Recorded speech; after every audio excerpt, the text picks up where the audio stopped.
Hi, welcome to another repair on the electronic side of things.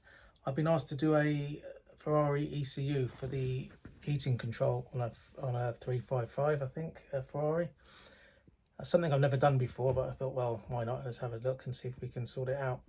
Apparently, there's 6 driver chips on the board that receive digital signals from an encoder on the motor, so the control panel, and the motor's got encoders in it to tell it whereabouts the motor is. So what I've found is a couple of the chips are short. I haven't taken them all off the board yet, but I've had to use some special chemical to take off the lacquer that's on the board. Anyway, I'll just turn the camera around now and I'll show you where we are so far.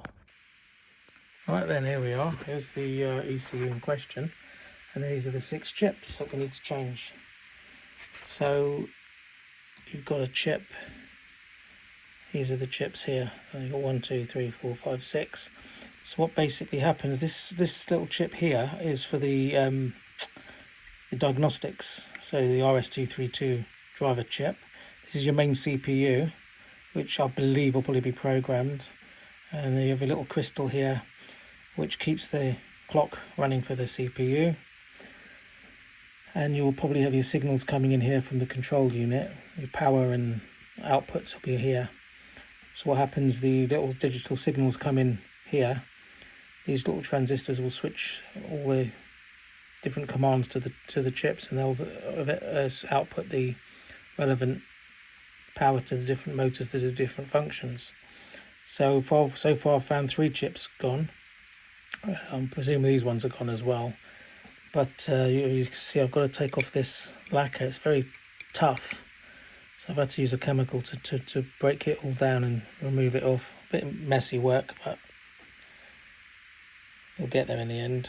And yeah, so I'll just take the chips. But unfortunately, because these chips are so obsolete, they're £40 each. Do you believe it? Ridiculous. Back in the day, they'd be about £2 each, or even less, £1.80 or something. So yeah, that's what happens when you get things that are old and become obsolete. I've managed to find them cheaper for about £30 each. So, but obviously we've got to check lots of other things to make sure nothing else is short on the board. All the motors aren't short, or the flaps are corroded inside and very stiff, and the motor's going to be pulling too much current. It's going to blow these chips again. They do have short circuit protection, but they're only limited to a certain amount of current. And if you've got like 20 amps coming in here supplying this, and there's no regulation on here, then you are going to blow these chips up. I thought they would have put fusible resistors or something on the outputs, but there you go.